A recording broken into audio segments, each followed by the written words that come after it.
Ugh, I haven't done this in so long. I can't remember how to do anything. Get your life together. You can do this.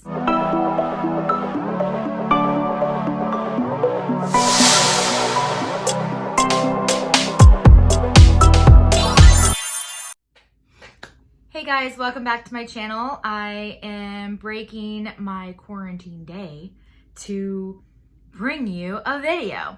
For the past week, I've been making face masks for friends and family. I've got a couple here that I made, and that's an adult size, and this is a kid size.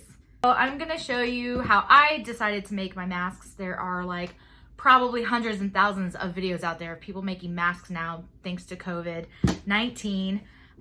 Just a little info how I've been spending my quarantine. About a week ago, Virginia got the orders that non-essential businesses need to close, which sadly includes tattoo artists. So last Wednesday or Tuesday was like the official stay at home. Prior to that, I actually didn't go to work for like about 4 or 5 days because I had a cold and I was super paranoid. I didn't want to risk anybody else's health, so I canceled those appointments. It ended up just being like a cold, could have been just allergies. I was basically super tired for 3 days, had a super bad headache. Can I say super any more times? I ended up having like a sore throat. So what I did, and what I've always done as a kid, is gargle warm salt water, and I drank hot tea, hot coffee, and of course just, ate a regular healthy diet and had lots of soup and stuff like that. But anyway, after sleeping for like 3 days straight, I felt a lot better. And as soon as I felt better, I immediately started making masks. A friend of a friend posted that she was gonna make masks to help donate. So I opened up my Facebook and said, all right, I'm gonna make masks. Anybody I know that would like some, let me know. I am not charging for them, strictly by donations. If they wanted to, it's totally not necessary. Now, by the time this video comes out, I am no longer making masks. I'm actually gonna be stopping here after this weekend just because I'm burnt out, and I've made probably like 100 so far. I know there's lots of people out there that are making them by the hundreds, and I applaud them. Like, they're donating to all the hospitals around probably the world. I don't know, but for the States, there's a lot of people sewing right now. And that makes me actually really happy to know that people just like myself are wanting to make these masks for people. I got an email from Joann's with the pattern, and saying that 10 million masks have been made so far. And that is like so amazing. I'm so proud of everybody. So if you're one of the many people that decided to bust out those old dusty sewing machines and get to cranking and sewing, I applaud you. We're doing what we can to help others, and I'm glad to see other people are helping. So enough chit chat for now. Let me show you how I decided to make my masks. So let's go. I gotta say, if you're new to my channel, please hit the subscribe button and make sure to like my video. Leave a comment if you want to see any new ideas or if you have a question about anything. I love to interact with my subscribers. And yeah, so thanks for supporting me. Okay, so the mask I've decided to make was, the pattern was posted by Joann's, and so I will link the original video in the description of the pattern I decided to use. I just used a regular piece of sketchbook paper and I measured out the pattern. And if you want to see how to make the pattern, go on and check out that video below. It's super easy, 6x9 for the adult size, and I also did it on a fold, and then there's different marks here to make the pleats. And then I also went ahead and did a child size as well, and that shows the same thing, just smaller. It's 5 by 7.5 inches. And yeah, so I don't know if the Joann video shows the child size one, but I basically just did the same measurements and then just kind of evenly measured out like the 3 pleats. Once I started sewing though, I really didn't even need these marks of the pleats. I just kind of got the hang of it and not even really pinning them. You can use pins if you want to. However, I bought quilting clips and I found these at Joann's and they saved me a lot of time. So yeah, let's get started. All right, so all the supplies, of course, you will need these patterns. You'll need 100% cotton fabric, which you can get anywhere that sells fabric. I have a cutting mat, a rotary blade. You'll need elastic. And then I also got polyester corset boning, which you can actually sew through, and it's bendable and breathable. You'll also need some interface to cut. You'll need a ruler. You'll need some clips.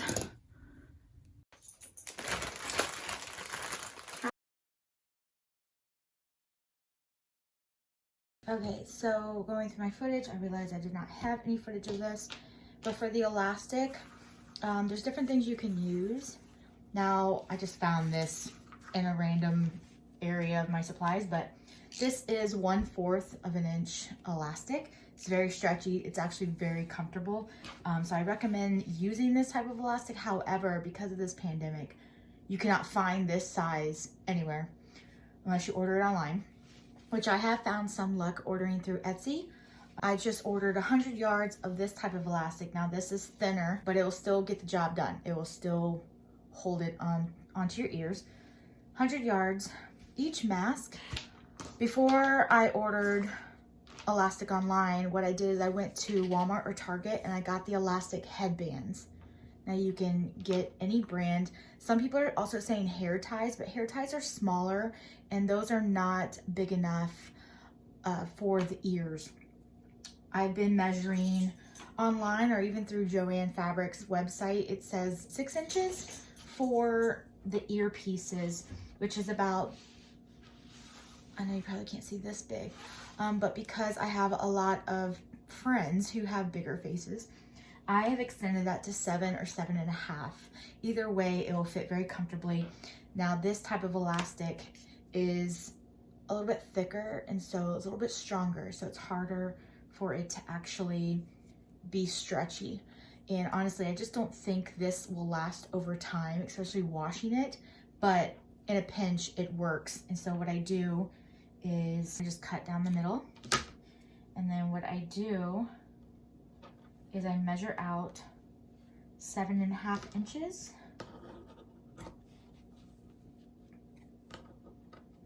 Now for the kids, if you're doing kid masks, I just kept it the same because honestly, if it's stretchy, it will fit the kid. If it's too big, you can always tighten it on the edges to make it fit. But if it's too small, then you can't, there's no leeway.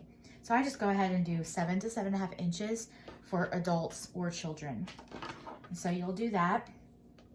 And since I have some of this still left over, I'm gonna go ahead and use it. I just ordered 100 yards. So far I've made probably 150 masks. I just went through and ordered more interface thanks to people's donations, so that's really helping. And so what you'll do is you want to get everything ready.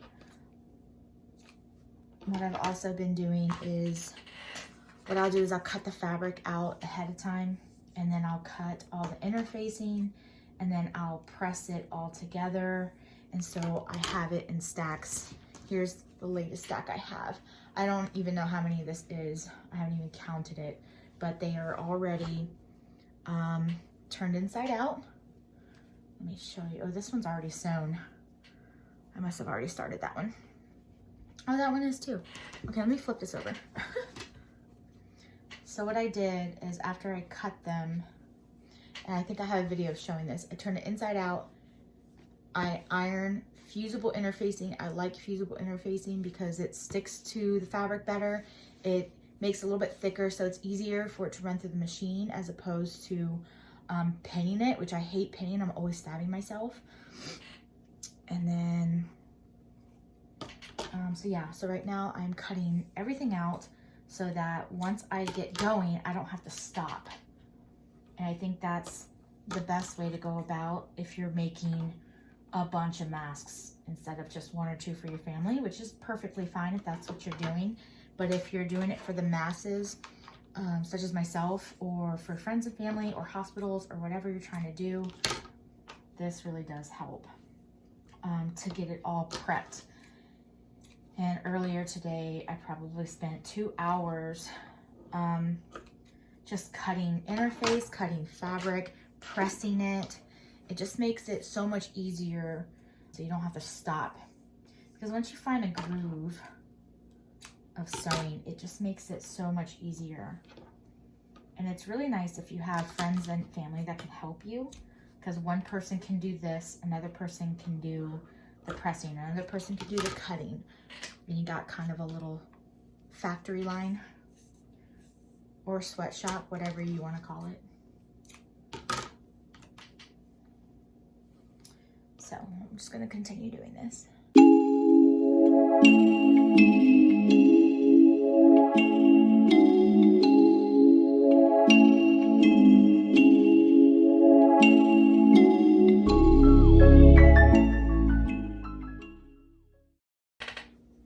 Now here's what I prepped for today. So again, here is the material. This is the right side. This is the other side, and I folded it in half, put fusible interface, and pressed it. So now I'm going to sew the top here at the opening. So right here, I'm just gonna mark kind of where I need to start and where I need to stop. So I'm just gonna sew about 1/2 inch seam allowance here. You can go, typically it's 5/8 of an inch is the seam allowance, but most of us who have been sewing a while, we either do 1/2 inch or 1/4 inch. So you could do that here. You want to back stitch here and here. And then I just pick up my needle and then I start off here, back stitch, sew, and back stitch there. So I'm going to do that one more time here so you can see a little bit better. I've made about 150 masks so far. I'm probably going to make another 100 on this next week. I know I mentioned earlier in my video that I was probably going to be stopping, but now that our lockdown is longer, I'm going to be sewing just a little bit more. So I'm going to bring this closer to me so you can see from this angle. And this is my reverse button. Let me go ahead and actually, because that's black, you won't really be able to see it. I'm going to sew on this side. So you want to leave a big enough opening here to where you could easily turn it inside out. If it's too small, that's gonna be really hard. So leave it big enough to where, you know, it's gonna be easier for you. All right, so I'm gonna stitch, do the reverse stitch, continue. And you don't wanna hit these clips because it can dull your needle. I've hit them a couple times, I try to avoid it. So what I usually do is, as time is going on, I just go ahead and take them out. And then I'll lift up my presser foot, and I'll go ahead and take that out as well. Once I see where I need to start, reverse stitch, continue sewing, till I get to the end, and then reverse stitch. Just for a few seconds. Okay, and then there you see it. Well, it's kind of bent right there. The thread got caught up. Of course, you want to do that while I'm filming you, jerk. So then I trim the threads, and I have a little trash can, or I just throw it on the carpet and I vacuum it later. My poor dogs have thread all over them all the time. All right, so there you see, this leaves a big enough opening. So now your sides are still open. This is where I'm going to put the elastic. I'm just going, you can sit there and pin them if you need to, especially if you're first starting out and you're not sure if they'll stay. But once you get going, it stays pretty easily. So I just kind of put it in a little corner, hold it, and make sure it stays flat. Just kind of push it down. I hold on to it like this. Start at the corner. I always go over the elastic and do the reverse stitch over the elastic so it keeps it pretty sturdy. Especially especially if it's getting used a lot and being washed a lot. You just don't want those to rip out. So I always go over it a couple times. Trim the threads. I like to use this little guy because it's just easier. I hate using bigger scissors. It's just quick and easy. So there I have one elastic done. I'm gonna do the other side. And I really like the videos I've seen that Joann's posted. It's just, they really didn't show the actual sewing part. And I know some people need to see that and it needs to be more visual for them, me being one of them. All right, so starting again, back stitch over the elastic. Continue, go at your own pace that you're comfortable with.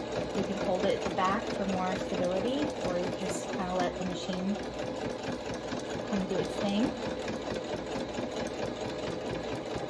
And again, back stitch at the edges. All right. Ooh. Okay. Okay. All right, so there you have it. We have all the edges sewn except the top part. Now, I'm gonna go ahead and turn it inside out. And you can use, I have on acrylic nails, which I don't know how much longer they will last, but I just push it through the corners that way. Kind of get a good, take those out here. Okay. All right. Now, I must not have did the reverse stitch here because it is coming undone, which is okay. It's not bad if that happens to you. What I do at this stage is I go ahead and I press it again. It's not necessary, you don't have to. If you want to, you can just pin this. I like to press it because it gives it a little bit more cleaner look and makes it easier when I go to do the pleats. So I'm gonna go press that real quick. I have the nose pieces already cut. I did them in about, I don't even know what size this is. This is about 1.5 inches, 2 inches. I did originally have these cut in 3 inches, but realizing that you can bend this, you really don't need a super big nose piece. This is what I've been using so that when this is at the top of the nose, you can bend it to fit your face a little bit better. And like I've mentioned before, this is polyester corset boning. I ordered this through the Joann's app, and luckily they had enough at the store that I could just pick it up. And so I ordered a couple yards of this. In this, I will put the cost of it below, but this I love. So what I'll do is put it underneath here. I'll center it as best as I can. I kind of just eyeball it. I don't know if you can see what I'm doing. So I'll put it all the way at the top. Center it, and I'll put a clip just like this. All right, so now for the pleats. No matter which direction you choose to go, you want to make sure both sides here are going the same direction. So I've seen some people iron the creases like this, which you could do. To me, I just find like that takes too much time.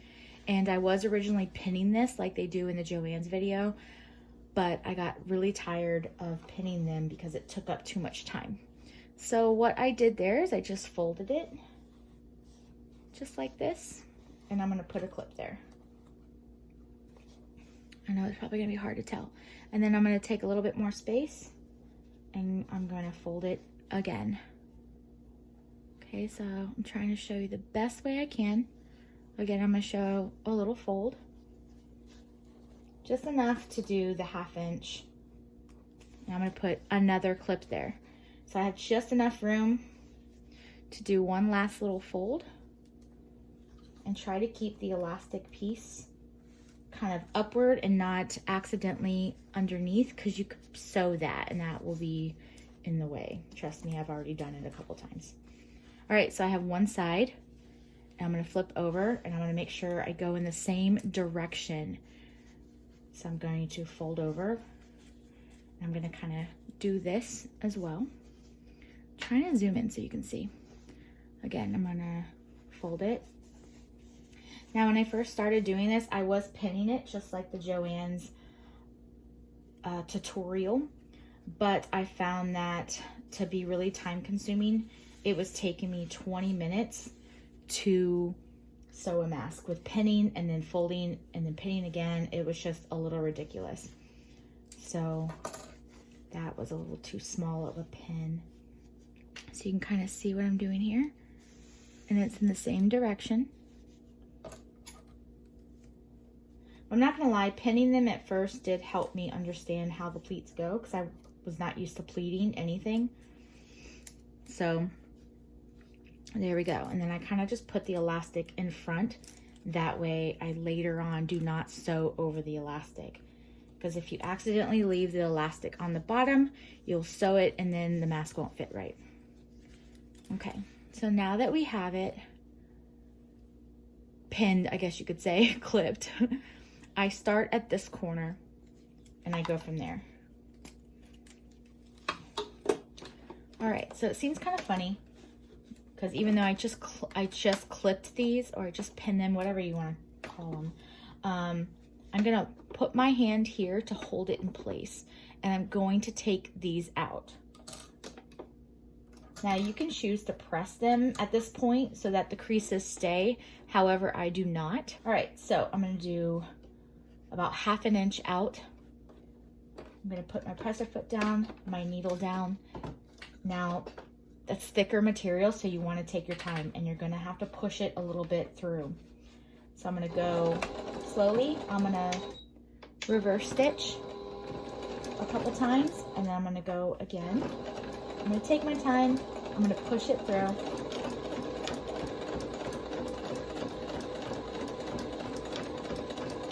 And go all the way to the bottom.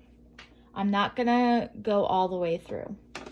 So what I'm gonna do is I'm gonna reverse all the way slowly. It's okay if you don't make a straight line all the way back. Try to if you can, but if you don't, it's okay. And then I'm gonna go back through one more time, pushing it through.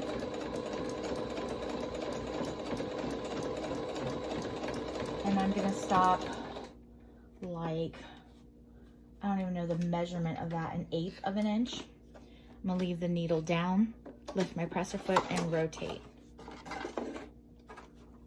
Okay, now be mindful that your pleats down here are not all the way down at the bottom, because if it gets caught, then the mask won't open up properly. Put your presser foot down, and you just want to sew on the bottom. Now this is where the fold of the fabric is, so it really doesn't really need to have this sewn. However, since we're just finishing up the mask, I just kind of leave it there. Now I stop about 2 inches away from the edge, and I go ahead and take off this first clip, just so that my machine sews easier, because when that clip is in the way, it will get stuck. There are smaller clips, but I find that I like the bigger ones. So again, I stop about 1/2 inch away from the edge, leave my needle down, I lift my presser foot, and I rotate. Now, you want to hold, it's okay if like you accidentally, like this part becomes unfolded, it's okay. Just make sure you fold it back and then hold it in place like this. Put the presser foot down, and then I go ahead and take off the rest of these clips, and I keep my hand in place so I don't lose these pleats. And again, oh, see how it keeps coming out? If it accidentally comes out, just push it back. Take your time. Pleats should not be overwhelming or scary. So again, you want to sew, push it through if it's having a hard time. If you're, what is it called?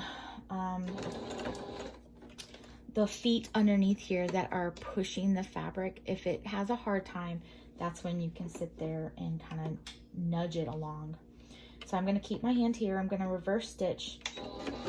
Now be mindful of, now that we're going a different direction, the pleats could get tangled up back here. So just take your time, go slow. If you need to stop to fix the pleats, just, it's very easy. And then stop when you get to the very edge. I go over it one more time. And then I stop again where I have like this much space, like bink. I leave the needle down, press her foot up, I rotate. Now make sure that that nose piece is still in the center. I'm gonna go ahead and take this clip out. This is not the kind you wanna sew over. And then just follow the edge. Now you can sew over this boning.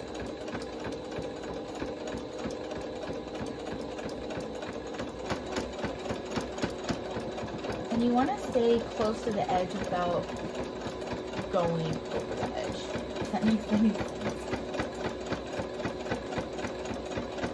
Now I've replaced my sewing needle on this machine once already, just because it got really dull over time and I didn't like how it was sewing. So you can see here's the top of the nose piece. Now, even though I did sew over it, I'm gonna put 2 little stitches here just to further stabilize the nose piece, just in case it might have wiggled loose and it's not all the way at the top. So I'm just gonna go sew just far enough where I'm not on the piece. I sew once, I back stitch, and then I sew again, and then I'm done. I just lift it up, move it over, and again, sew forward, reverse, and one more time. Now I have a little thread cutter right here, so that's why I keep lifting it up to cut it, if you're not familiar with your machine and how some machines have that. Now I'm going to go ahead and trim all the loose threads.